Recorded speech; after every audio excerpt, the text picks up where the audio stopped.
Oi, gente, tudo bem com vocês? Gente, hoje, para encerrar o ano, o último vídeo do ano, eu combinei de fazer junto com o Rubens lá do Lervicia um apanhadão dos melhores livros lidos durante esse ano, então, de 2024. Eu não sei se ele vai fazer dos piores livros, mas aí eu acabei decidindo fazer só dos melhores, né? Eu até ia fazer dos piores, só que são vários, assim, vai dar estresse só de falar, porque então, assim, dá trabalho gravar esse tipo de vídeo, então eu resolvi fazer só dos melhores, que eu acho que vale mais a pena, tá? Embora, assim, seja divertido também falar dos piores. Mas, então eu consegui reduzir para 15 livros, eu não consegui reduzir para 10, porque eu li muita coisa boa mesmo esse ano. E aí, olha que ainda ficou um ou outro de fora, viu, gente? Eu vou colocar aqui, eles não estão em ordem de preferência e nem em ordem de leitura. Fui pegando da estante, olhando o Scooby, e aqui estão eles, tá? Então, o primeiro livro aqui da lista, que eu não me lembro se eu dei. Às vezes, gente, assim, é um dos melhores livros, mas nem sempre a gente dá 5 estrelas. Porque tem alguma coisinha ou outra que a gente acha que poderia ser melhor ou que não casou muito bem com a gente. Mas assim, nem sempre os melhores são 5 estrelas, não é uma regra, tá? Então não lembro nem quantas estrelas que eu dei nesses livros aqui. Bom, o primeiro livro da minha lista, que eu separei aqui pra vocês, é A Casa das Lembranças Perdidas, da Kate Morton. Esse daqui eu ganhei da Fátima Charam. E tem todos esses livros, tem resenha aqui no canal, então eu não vou falar de sinopse de nenhum deles, tá, gente? Eu fui falando já sobre eles ao longo do ano, no Instagram, aqui no YouTube, falei bastante de todos eles, então sem sinopse. Se for alguma coisinha, é muito importante, uma coisinha aqui, uma coisinha ali. Então, esse livro aqui, ele vai e volta no passado, coisa que é característico da autora, né? Ela escreve góticos modernos, e a trama dela é muito rica, ela escreve muito bem. Se você ainda não leu Kate Morton, vocês precisam ler. Então aqui ele já vai ambientar na Primeira Guerra Mundial. A gente tem muitos livros que se passam na Segunda, né? E aqui ele vai na Primeira, então. E por causa, assim, de uma mentirinha, gente, que assim, a gente deixa passar, sutil, inocente, sem maldade. Até a gente nem lembrava disso. Se você for atento, você vai lembrar, porque vai explodir uma hora. Por causa dessa mentira, foi assim, uma sucessão de acontecimentos de uma tragédia, que é o ponto central aqui do livro, tá? Livraço, livraço, livraço. Foi presente da Fátima, então. Aí, deixa eu pegar mais um livro aqui. Esse daqui eu ganhei da Ana Paula. Ela sempre me manda Robin Cook e Tess Gerritsen. E ela me mandou O Jardim de Ossos, da Tess. Esse daqui não faz parte da série, tá? Da detetive e da patologista. Então vocês podem ler separadamente. Gente, que livro! Ele vai e volta no passado também, né? Quando um esqueleto é encontrado num terreno. Eles estão fazendo uma reforma ali, a dona da casa. E aí eles precisam descobrir de quem era esse esqueleto e aí a história vai vir à tona. Então é uma Boston lá de meados de 1800, onde a medicina era precária, né? Já foi muito pior, mas ainda era complicada. E tem um serial killer também ali presente, tudo se conecta. O grande ponto central ali seria a descoberta desse esqueleto. Gente, ele é tão bom esse livro, tão bom. A Tess consegue colocar tantas coisas aqui e fechar de uma maneira magistral, como ela finalizou. E aí um policial, um romance policial italiano, que eu nunca tinha lido nada desse autor, porque na verdade ele já é falecido. Ele tem pouquíssimos livros publicados, pouquíssimos livros traduzidos também. E eu consegui esse livro na estante virtual, que aí eu mato, você não acha mais na Amazon, tá? Só na estante virtual, mas vocês também encontram em sebos, porque eu já vi aqui no sebo de Taubaté. E esse livro, ele divide opiniões, porque eu até conversei com o Rubens sobre isso, ele leu esse livro, ele gostou muito também. Ele fala, Paty, o George Faletti é o Stephen King italiano.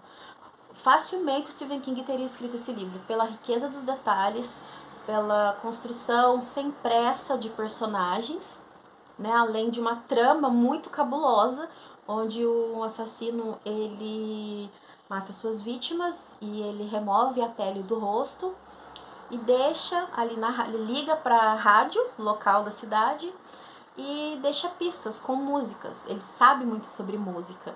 E aí a polícia tem que estudar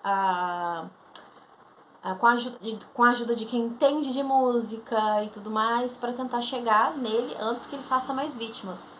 Então, é um romance italiano, onde a gente vai ter também máfia, né, gente? É um romance italiano, só que ele divide opiniões porque ele é bem descritivo. É um livro pra você ver, ele não é curto.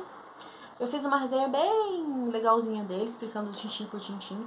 Assim, eu amei esse livro, eu amei, assim, me casou certinho com George Falatte. Mas eu entendo quem não gostou, quem tem abandonado o livro a partir de um certo ponto ali. É pra você pegar esse livro quando você estiver com a cabeça descansada, porque senão ele vai te cansar. Ele vai te dar um baile. Então, assim, curtindo, sem pressa, numa narrativa, um pouquinho a cada dia, tá? Mas eu explico certinho na resenha. Um outro livro também, que esse daqui é um desafio, eu achei que ia ser um desafio. Ele é um desafio, tá? Não é um livro fácil de fazer, eu não sou desse tipo de pessoa que lê um clássico um pouco mais desafiador, chega aqui falando, é fácil, ai, que não sei o que. Não, não é, ele tem os desafios dele. Ele é, sim, um livro muito descritivo, é como se fosse um manual de baleias, só que ele não é só isso. Então eu poderia chegar aqui e ficar falando, fazer um corte no vídeo por causa do barulho, tá, gente? Às vezes os cortes que vocês veem é por causa disso.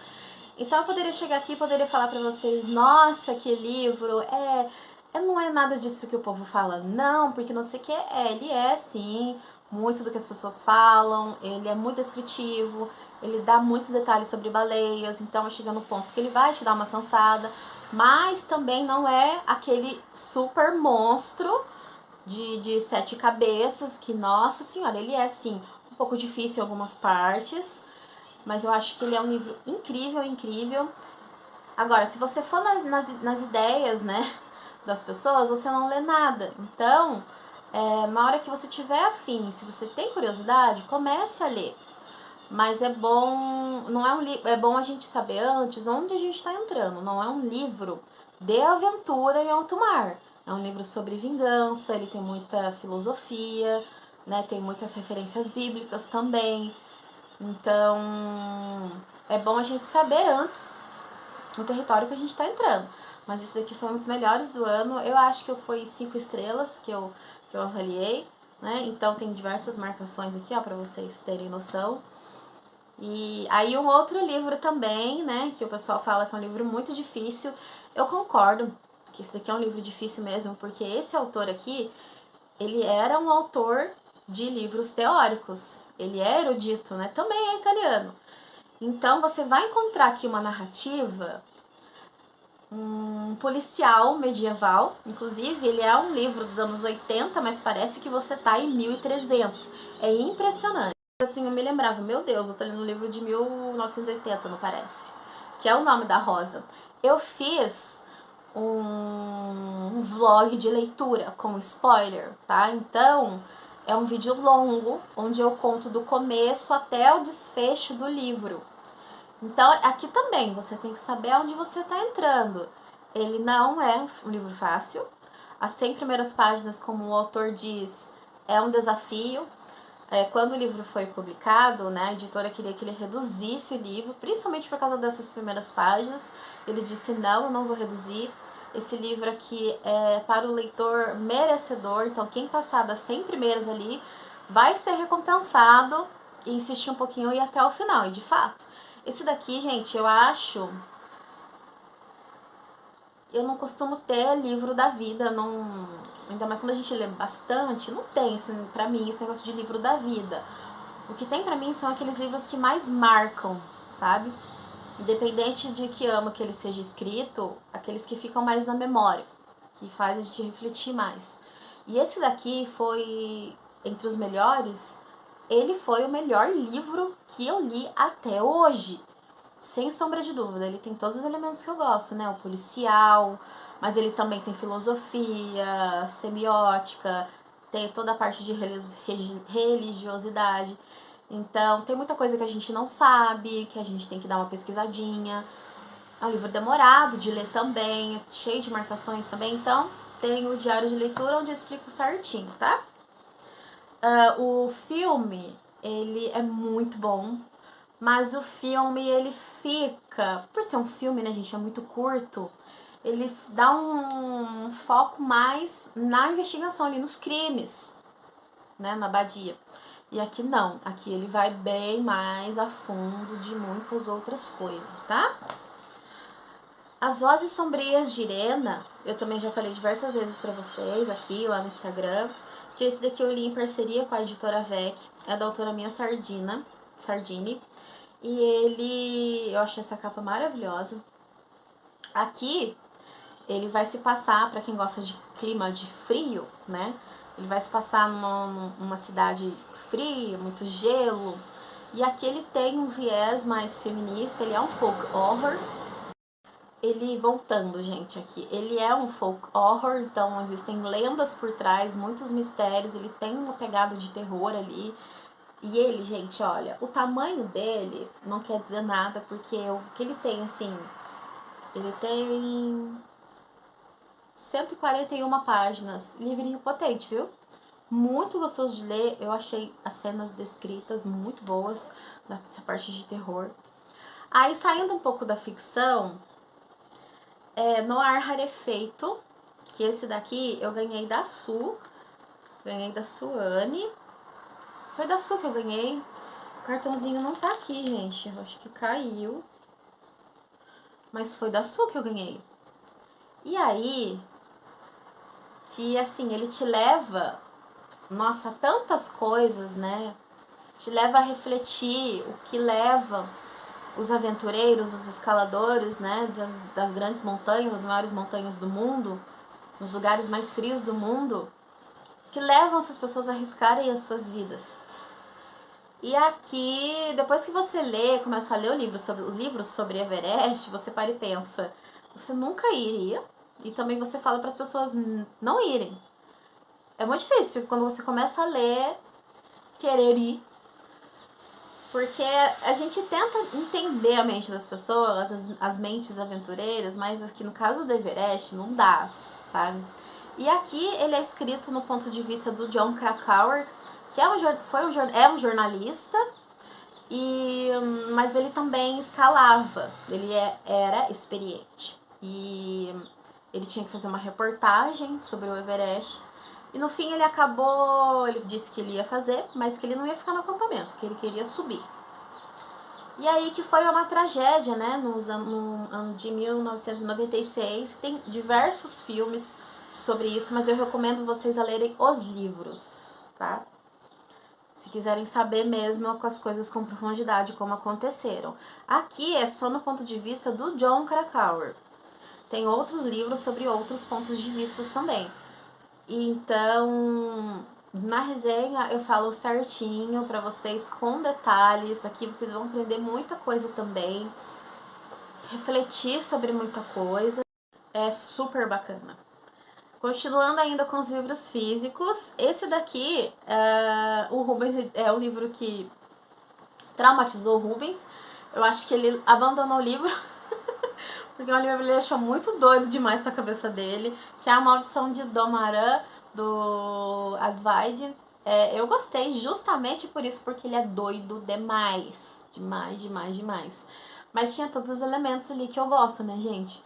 O gelo, o mistério, um terrorzinho, mas ele é muito fora da casinha, né? Advaide não agrada a todo mundo.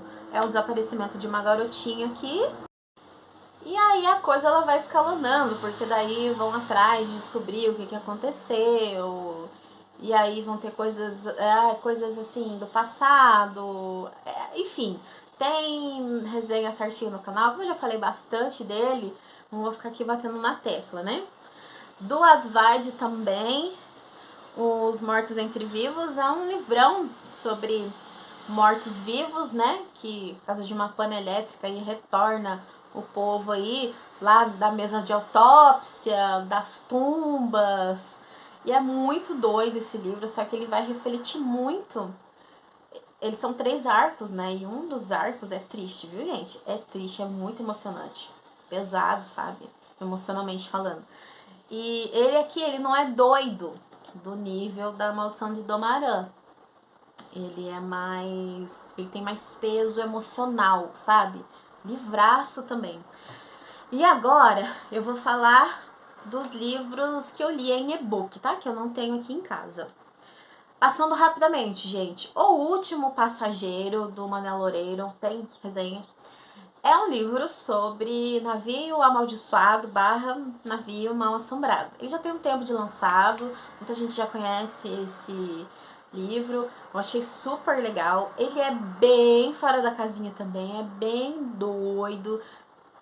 Tem que gostar de Stephen King, coisas diferentonas assim, né? Os caras acham um navio abandonado no meio do nada. Eles descobrem que era um navio nazista. E dentro do navio eles acham um bercinho, um bebezinho. Né? E quem era esse bebezinho? Daí se passam ali 60 anos, mais ou menos 50, 60 anos. Esse bebezinho já é um idoso e ele quer recuperar esse navio para descobrir o que aconteceu, de onde ele veio. Porque dentro desse navio não tinha nenhum sinal de um ser humano vivo, né? Nem da tripulação, nem dos passageiros. Mais de 400 pessoas sumiram. Cabuloso, viu? Mas, ó, mente aberta, porque tipo de livro que a gente não tem que ficar procurando racionalidade, não. Você só tem que sentar e curtir um terrorzinho. Essa é a história da Dolores, né? Claiborne, que ela foi acusada de matar a mulher com quem ela cuidava. E a gente sabe que não foi ela, só que pra ela vai até a delegacia. Pra ela provar que não foi ela vai ter que trazer uma outra história à tona aí pra poder se explicar. E a gente vai conhecer toda a história dela. Ele não é muito grande e o que ele tem, ele é ótimo. Ainda bem, é um daqueles livros do King antigos que vale a pena relançar, sabe? Acho que foi um baita de um acerto. Próximo livro, o próximo e-book é o Clube Mephisto, da Tess. Esse daqui sim faz parte da série da Rizzoli, da Isles, tá? Aqui ele diferencia de todos os livros da série porque ele tem um toque sobrenatural ali. A equipe acha um corpo e que dá-se a entender que com sinais de ritual satânico. Então, será que é algum louco tentando despistar a polícia, colocando elementos de ritual? Ou se é realmente um lunático matando pessoas, né? Sacrificando pessoas ali. Então, e aí ele tem outra história paralela a essa que também vai se conectar. Eu achei maravilhoso porque é o mais diferente, assim, de toda a série, tá? Agora, só pra terminar, os 2 últimos livros, O Billy Negra, do Oscar Nestares. Esse daqui eu explico certinho pra vocês o que é a Billy Negra. Nós temos a Billy Negra e nós temos a Billy Amarela. São coisas diferentes, falo lá no vídeo. E aí a Billy Negra, ela tem um papel específico e é um terror esse livro. Ele também não é muito grande. E, gente, o Oscar, ele é, além de um excelente tradutor aqui que nós temos, ele também é um excelente escritor de terror. Fácil de você encontrar esse livro também. Esse aqui é terror raiz mesmo, tá? Muito, muito bom. É um daqueles livros pessimistas também, tá, gente? E aí, pra terminar o vídeo, eu vejo Kate, um thriller nacional da Cláudia Lemes. Esse livro da Cláudia, ela conta que ela foi o primeiro livro que ela escreveu, meio que ela sentou, foi escrito meio que no frenesi ali, ela só foi escrevendo. Então ela não tinha técnica ainda, ela não pensava nessas coisas, né? Hoje ela já auxilia outros profissionais, outros escritores e tudo mais, ela também é tradutora, mas ela escreveu meio que nesse frenesi. E eu acho que por isso que ele é o que ele é e porque que nós que gostamos de thrillers mais pesados gostamos. Porque talvez hoje ela não escreveria dessa forma. Então, ele é um livro que no começo da capa, ele te traz todos os gatilhos possíveis que você possa imaginar.